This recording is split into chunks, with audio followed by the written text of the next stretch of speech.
une fois, bienvenue à ce message en ligne de l'Église Somerville Baptist Church. Pasteur Michel à votre service et au service de notre Seigneur Jésus dans sa parole. J'aimerais juste faire une couple d'annonces, une couple de rappels. Ce dimanche, le 5 octobre, à 2 heures de l'après-midi, un groupe francophone nous serons à Grace Village, à Huntingville. C'est un foyer pour les vieux. Jacques et Déanne Bouliane vont donner un concert gospel pour les résidents francophones de bas. Et c'est la première fois qu'on y va en tant que groupe francophone.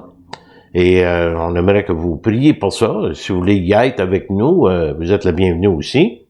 Aussi, dimanche prochain, le 12 novembre, on a un invité spécial, Jean Donahue, qui va nous parler de la situation d'Israël et d'autres implications avec la guerre que nous voyons, selon les prophéties bibliques.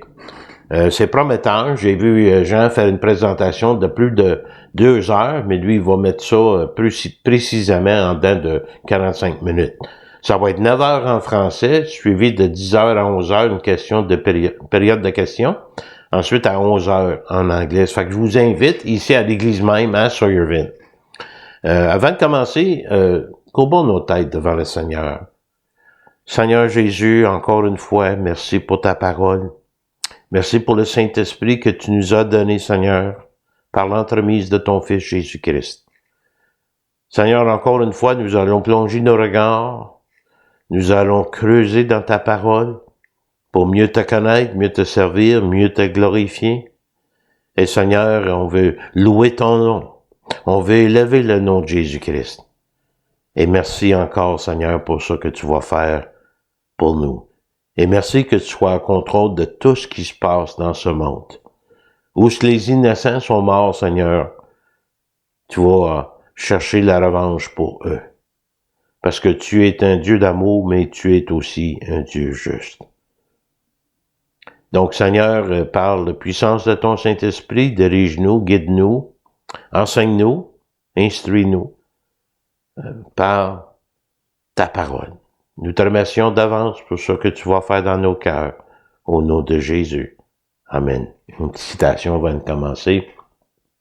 Nulle part n'est pas la destination du royaume de Dieu.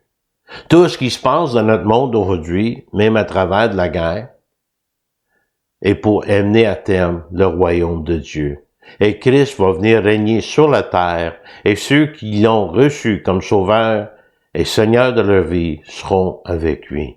Ce serait une paix que l'homme a jamais été capable de produire, mais une paix qui va venir de Dieu lui-même en son Fils. Gloire à Dieu qu'il est au contrôle aujourd'hui, et tout est en train d'avancer vers son royaume. Le titre de notre message, notre troisième message, le psaume 37, « Choisir de vivre pour le Seigneur ». Dans le psaume 37, le premier message, nous avons vu comment trouver le réconfort et la sécurité en Christ, qui est notre espoir et notre assurance. Et cela renforce notre foi, en faisant confiance à la sagesse de la parole de Dieu, et au lieu de vivre dans l'inconnu, comme le monde, et avec le monde. Notre deuxième message, la semaine passée, nous avons vu notre identité en Christ, comment c'est un témoin dans la façon que nous vivons cette vie, quand nous vivons pour le Seigneur, quand nous faisons le bien pour le glorifier. Ayant nos yeux sur Jésus, ayant comme destination la vie éternelle, et en vivant en pèlerinage sur la terre, au lieu d'essayer de tout avoir dans cette vie, mais rien pour l'éternité.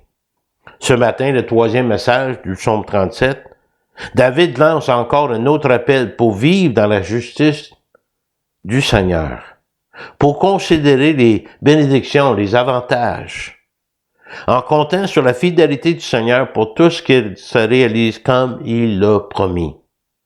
Et David va terminer le psaume en confirmant tout ce qu'il a dit dans les versets précédents, à travers de son propre témoignage de vie, maintenant étant vieux. Nous allons faire aussi une petite comparaison entre ce que David nous conseille de faire, écrit dans ce psaume, avec quelques enseignements de l'apôtre Paul auprès de Timothée. On commence avec les versets 27 à 29, récompense promise pour les justes. Détourne-toi du mal, fais le bien, et possède à jamais ta demeure. Détourne-toi veut dire éloigne-toi du mal. Évite le mal à tout prix. Même d'avoir une mauvaise attitude ou d'être motivé par des mauvaises intentions pour faire du tort à quelqu'un, pour se faire justice soi-même. Évitez le mal en faisant le bien. Remplace le mal qui est dans votre vie avec le bien que Dieu veut vous faire faire. Ne pas se donner aux mêmes tactiques que le diable et les méchants. Dans Romains 12, 9, Paul a dit que la charité soit sans hypocrisie. Ayez le mal en horreur, attachez-vous fortement au bien. Pour posséder à jamais ta demeure. La notion de posséder quelque chose qui dure, qui a de la valeur qui dure, même éternelle, et être motivé par ça qui compte long terme en Christ. Verset 28, car l'Éternel aime la justice et il n'abandonne pas ses fidèles. Ils sont toujours sous sa garde, mais la postérité des méchants est retranchée. Le libre choix est de faire ce qui est juste et acceptable aux yeux de Dieu. Les saints aussi trouvent du plaisir, une satisfaction pour l'âme d'avoir fait ce qui est bien. Ce que Dieu nous demande de faire. Lorsqu'on l'accomplit, on est bien, on est en paix. Et l'Éternel n'abandonne pas ses fidèles. Ils sont même préservés. Dieu ne négligera pas leurs actions. Ils sont sous sa garde. Et quand nous faisons ce qui est bien, quand on sait que ça plaît à Dieu, on est tellement bien, c'est une récompense en soi. Mais les méchants, même leurs descendants, le mal leur arrive en héritage. Ils seront retranchés, emportés, éliminés pour toujours, pas anéantis, mais condamnés à vivre dans le lac de feu, l'enfer. Il n'y a pas d'autre façon de dire cela. Mais les justes, eux, posséderont le pays et y demeureront à jamais. Une fois plus, David décrit la bénédiction réservée aux justes dans le siècle ou les siècles à venir. Leur place est assurée ainsi que leur héritage réservé dans le monde à venir, le règne de Jésus-Christ sur la terre et dans les cieux. Il y a des récompenses promises pour les justes. Déjà, juste la vie éternelle, c'est pas mal.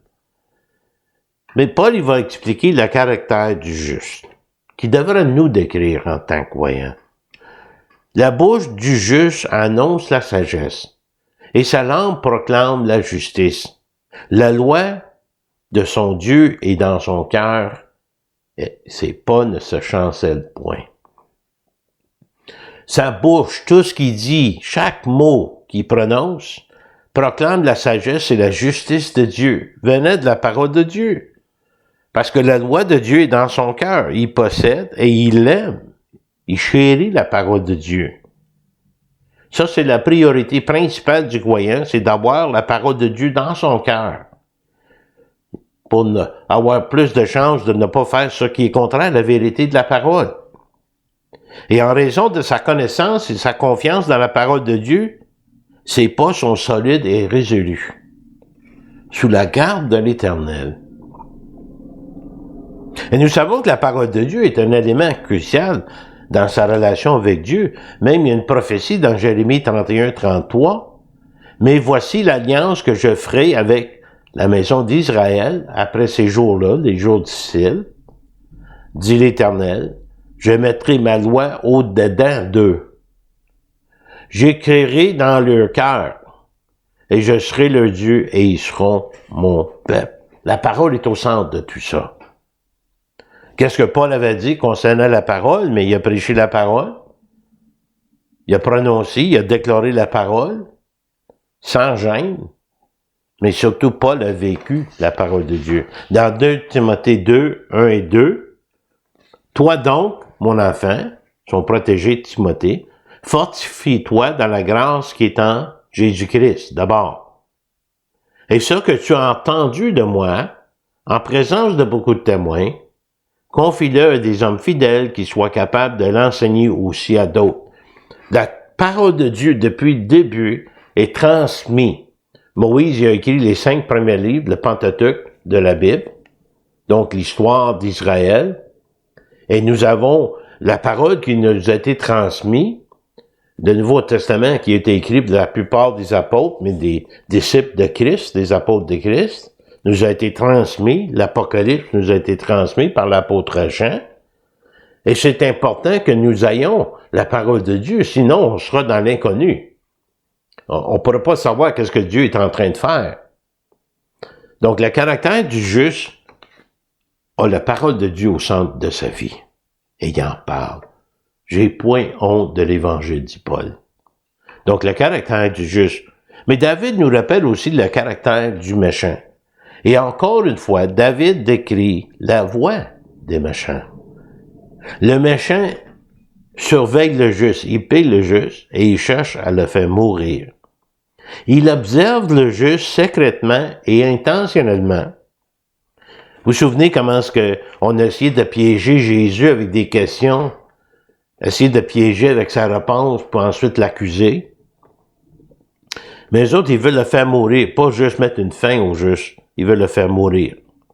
Parce que le juste est un rappel continuel, un témoignage constant contre le méchant et ses voies. Le méchant veut venger les justes, les éliminer, mais c'est plutôt lui qui sera éliminé de Dieu. Et comme le diable vouloir accuser faussement les justes, afin de pouvoir se justifier dans leur plan méfiant. C'est pour ça, notre vie, notre témoignage, elle peut jamais être parfaite, donc il faut être sur nos gardes, parce qu'il y en a qui nous surveillent. Et l'ennemi est là pour nous faire douter, nous accuser tour à tour. Vous savez, Jésus, juste avant de quitter ses apôtres, a partagé la vérité concernant les méchants et à quoi s'attendre avec eux, pour que les apôtres soient pas surpris ou dépassés par les agissements des méchants. Jean 16, 1 et 2, 3 et 4. Je vous ai dit ces choses afin qu'elles ne soient pas pour vous une occasion de chute. Ils vous excluront de synagogue, et même l'heure vient où quiconque vous fera mourir croira rendre un culte à Dieu. Et c'est assez puissant. Au point, ils peuvent être religieux avec leur propre système de croyance, comme des pharisiens. Mais eux autres pensaient de rendre service à Dieu à éliminer Jésus, mais c'est le contraire. Ils ont accompli la volonté de Dieu quand même. Assez impressionnant, n'est-ce pas? Et ils agiront ainsi parce qu'ils n'ont pas connu ni le Père ni moi. Imaginez-vous. Et là, on continue dans les versets 4, 2 versets 4. Je vous ai dit ces choses, dit Jésus, afin que lorsque l'heure sera venue, vous vous souveniez que je vous les ai dites. Je ne vous ai pas parlé dès le commencement parce que j'étais avec vous. Quand Jésus était avec eux, ça allait bien parce qu'il pouvait les surveiller, les encourager, tout ça. Mais là, Jésus allait les quitter physiquement pour ensuite envoyer le Saint-Esprit. Jésus, bientôt, va partir. Il sera parti du milieu d'eux physiquement. Il fallait qu'ils avertissent à quoi s'attendre du méchant. Un peu comme David, il surveille le juste. Et quelques 2000 ans plus tard, il y a un avertissement similaire de la part de Paul, la persécution allait s'intensifier. 2 Timothée 2, 12 et 13. Or, tous ceux qui veulent vivre pieusement en Jésus-Christ seront persécutés. Mais les hommes méchants et imposteurs avanceront toujours plus dans le mal. Ça va croître, le mal va augmenter, égarant les autres et égarer eux-mêmes. Les imposteurs vont se perdre, ils vont égarer les autres qui les suivent, que de la déception. Aucune capacité de discerner entre le bien et le mal, donc tout ce qu'ils font est mal. Et contre les justes est mal. Et verset 14, toi demeure dans les choses que tu as apprises, reconnues certaines, sachant de qui tu les as appris. Comme on disait au début, Paul prêchait la parole, mais Paul vivait la parole comme témoignage. Assez intéressant Parce que Paul dit à Timothée, continue dans la vérité qui a fait ses preuves à travers le temps. Dans 1 Corinthiens 11, Paul, son désir était d'être comme Christ. Mais regardez les paroles. Soyez mes imitateurs comme je suis moi-même imitateur de Christ. Voilà le but ultime de Dieu pour chacun de nous, c'est de nous rendre semblables à son Fils. Avez-vous remarqué, lorsque vous commencez à parler de la parole de Dieu concernant un certain sujet, les gens se mettent vite sur la défensive. Ils vous accusent d'abord de les juger, mais ils vous accusent aussi de propager la haine. Mais vous êtes en train de propager la vérité de Dieu, la justice de Dieu. Pas pour passer jugement, mais pour les avertir. Et vous savez, le méchant, à travers de tout le mal qu'ils font, Dieu protège et défend les justes. L'Éternel, je l'ai laissé en anglais, l'Éternel ne laisse pas entre les mains du méchant, et il ne condamne pas quand il est en jugement. Le juste est protégé par Dieu, sous la grâce. Mais le caractère du méchant, c'est d'éliminer celui qui est juste. Celui qui aime Jésus, celui qui prêche la parole de Dieu, ou qui vit la parole de Dieu. Mais Paul va nous maintenant parler de la confiance en Dieu par un témoignage personnel. Espère en l'Éternel, garde sa voie, et t'élèveras pour que tu possèdes de payer, et tu verras les méchants retranchés. Attends patiemment. Anticiper ce que Dieu va faire. Il va rendre justice. Mais de ne pas attendre passivement, mais de faire ce que Dieu s'attend que nous faisions en attendant. Faire le bien. Parce que c'est un reflet de votre foi. Faire ce que Dieu nous donne à faire. C'est pas juste d'attendre et de dire, le Seigneur s'en vient, mais qu'est-ce que tu fais en attendant? Et regardez l'observation personnelle de David, verset 35-36. J'ai vu le méchant dans toute sa puissance. Il s'étendait comme un arbre verdoyant. Il a passé et voici, il n'est plus. Je le cherche et il ne se trouve plus. Déjà vu. Le méchant en pleine puissance. Vous savez, le mal est très puissant, mais Dieu est tout puissant. David avait vu des gens qui se croyaient secures parce qu'ils avaient réussi dans cette vie, mais ensuite ils sont vite disparus. Ce que la mort produit est tout un manège, selon Charles Spurgeon. Des grands hommes, des méchants, ceux qui font le mal, éventuellement vont partir ainsi que tous leurs biens, même son nom oublié en quelques mois. Comme un arbre verdoyant, un arbre qui est là pour un temps, mais qui ne produit aucun fruit. Vous savez, comme un sapin, un arbre qui est toujours vert. Il y a même des arbres qui produisent beaucoup de feuilles, mais pas de fruits. C'est une existence temporaire comparée au juste dans le psaume 1:3. Et je le cite, « Il, le juste, est comme un arbre planté près d'un courant d'eau, qui donne son fruit en sa saison, et donc le feuillage ne se flétrit point, et tout ce qu'il fait lui réussit, parce qu'il est au service de l'Éternel. » Les sources d'eau, c'est Christ. Et la seule façon qu'on peut avoir des fruits, ou avoir des fruits dans nos vies, qui sont produits par Christ à travers de nous. Verset 37. Observe celui qui est intègre, et regarde celui qui est droit, car il y a une postérité pour l'homme de paix. Un avenir de paix. Les justes n'attirent pas les regards dans ce monde. Parfois, nous sommes considérés comme des riens, des religieux.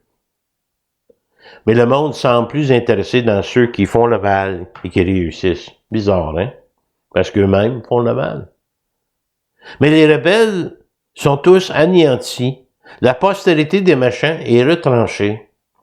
Il n'y a pas d'avenir. Ça, c'est la 6e et dernière fois que David nous rappelle que cela, dans ce psaume, le méchant sera retranché. pas d'avenir, pas de futur, condamnation éternelle lui attend. Qu'est-ce que Paul avait à dire? Mais dans les derniers jours, les méchants et leurs mauvaises voies, ça va intensifier. Ils seront remarqués davantage par tous, surtout les croyants. On voit le mal, comment est-ce qu'il est puissant, comment ça avance vite. 2 Timothée 3, 1 et 2. Sache, Paul dit à Timothée, dans les derniers jours, il y aurait des temps difficiles. On va juste lire le texte. Car les hommes seront égoïstes, amis de l'argent, fanfarons, hautains, blasphémateurs, rebelles à leurs parents, ingrats, irréligieux, insensibles, déloyaux, calomniateurs, intempérants, cruels, ennemis des gens de bien. Traîtres, emportés, enflés d'orgueil, aimaient le plaisir plus que Dieu. Le croyant, qu'est-ce qu'il devrait faire? Ben, eux autres, ils peuvent faire semblant d'être religieux, faire semblant d'être bons, ayant l'apparence de la piété, mais rien de tout ce qui fait la force. Éloigne-toi de ces hommes-là. Mais la question que je me pose à moi, suis-je à quelque part dans cette liste? Est-ce qu'il y a quelque chose dans cette liste qui décrit ma vie à moi? Assez intéressant. Attendez un peu, je vais juste enlever quelque chose ici. Excusez. Verset 3 et 4. Et verset 5. Éloignez-vous de ces hommes. Mettez votre confiance en Dieu. On a vu un témoignage de David. Salut et délivrance dans le Seigneur, les 2 derniers versets 39 et 40. Où devons-nous nous trouver? Aussi proche du Seigneur que possible. Le salut des justes vient de l'Éternel. Il est le protecteur au temps de la détresse. L'Éternel les secourt et les délivre. Il les délivre des méchants et les sauve parce qu'ils cherchent en lui leur refuge. Gardez vos yeux sur Jésus et non sur l'ennemi. Dans ma lecture quotidienne, j'ai tombé sur une histoire qui décrit un combat qui a eu lieu entre le roi de Syrie et le peuple d'Israël.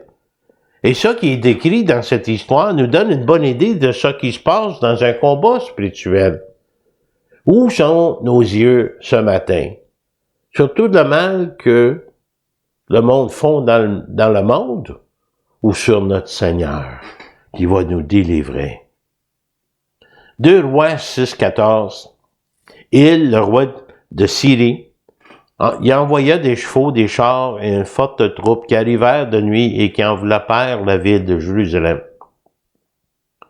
Le serviteur de l'homme de Dieu se levait de bon matin et sortit, et voici une troupe entourait la ville avec des chevaux et des chars.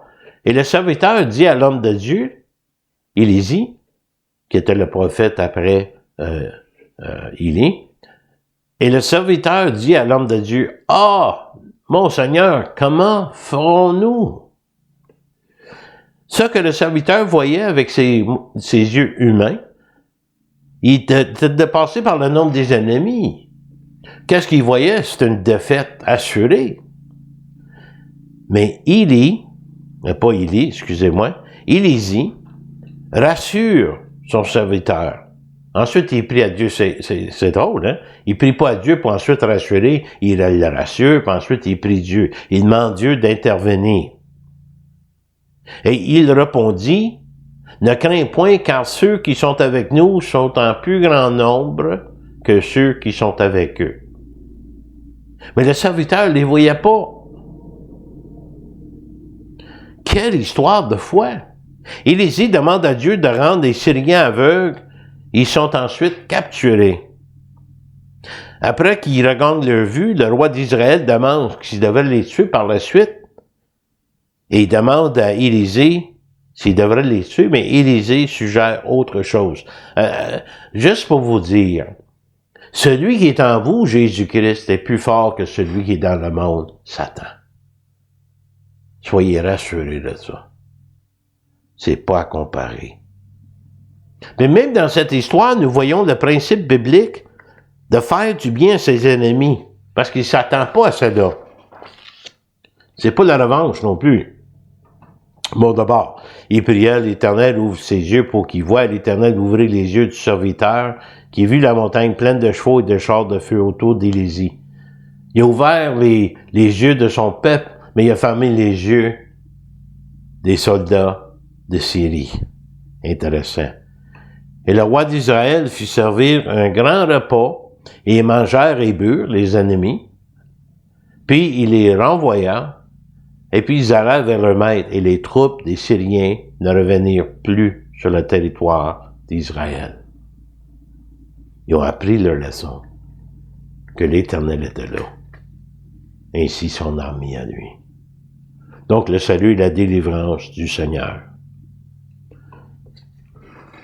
Si on pouvait, en une phrase, plus ou moins, déclarer ce que nous sommes en Christ. Nous ne sommes pas autosuffisants. Nous sommes plutôt dépendants de Dieu. Ce psaume expose des différents caractères humains. Une démonstration de la justice et la méchanceté, le bien et le mal. La principale raison pour laquelle Dieu nous a donné sa parole, même son Fils, afin que nous puissions connaître Dieu, afin de vivre pour Dieu, pour en être sauvés par Dieu.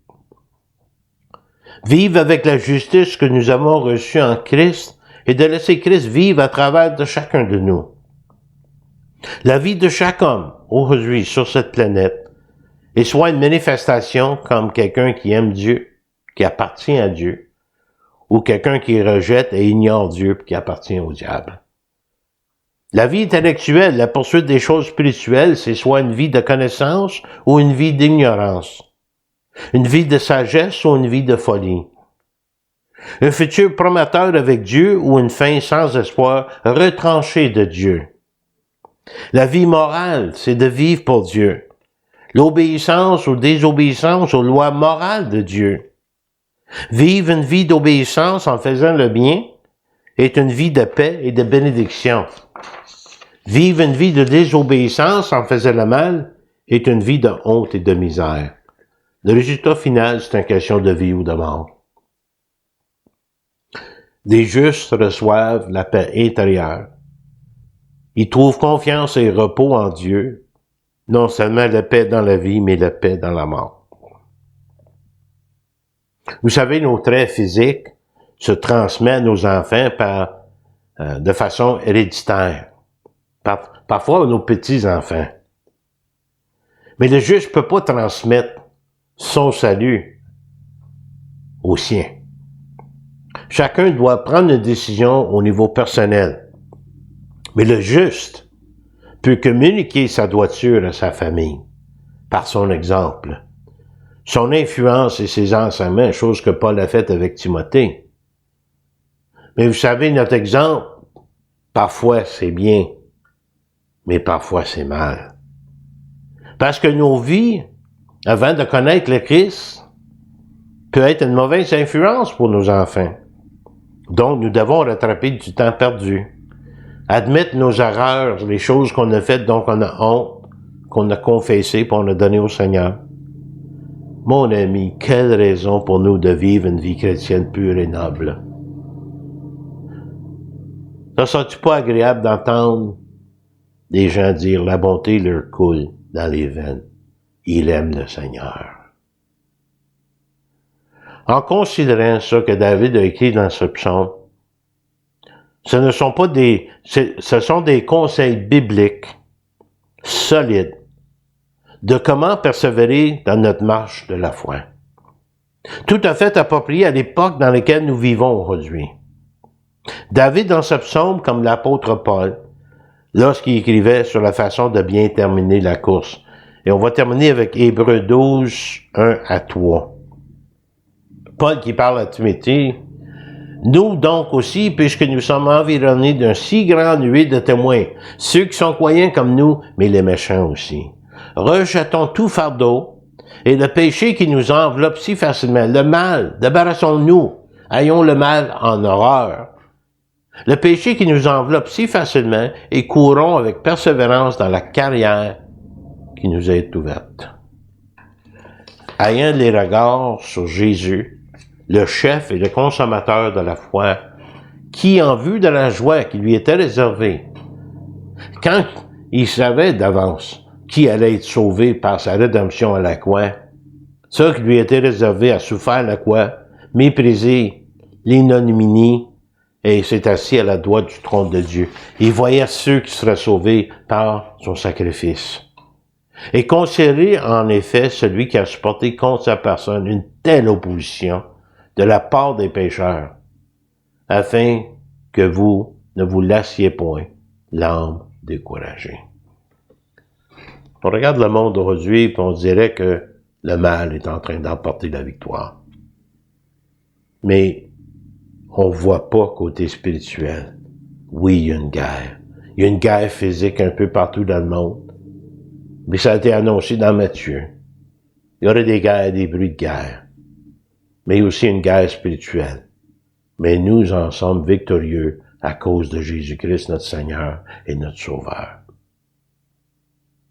Voulez-vous me joindre dans la prière, s'il vous plaît? Seigneur, encore une fois, on voit que le mal semble l'emporter, mais celui qui est en toi, qui te fait confiance, qui se confie en toi, ne sera point dessus. Seigneur, tu vas amener ta justice avec toi, tu vas régner parfaitement, ici même sur la terre, pour 1000 ans. Et Seigneur, les gens verront le bien, l'amour de Dieu, mais aussi la justice de Dieu. Et nous allons régner avec lui. Mais en attendant, Seigneur, notre prière, c'est que tu nous aides. Tu nous aides, Seigneur, à te glorifier avec nos vies, de vivre et de faire le bien, pour le bien de notre famille, de transmettre, Seigneur, un héritage de foi. En attendant, Seigneur, s'il y a quelqu'un qui écoute ce message, qui ne te connaît pas personnellement comme Seigneur et Sauveur, que par la puissance de son Saint-Esprit et par une conviction profonde, de montrer à cette personne leurs besoins. Nous voulons élever le nom de Jésus, le louer, l'adorer et le remercier du plus profond de notre cœur pour le salut en Christ. Et nous te remercions pour toutes choses, au beau nom de Jésus. Amen.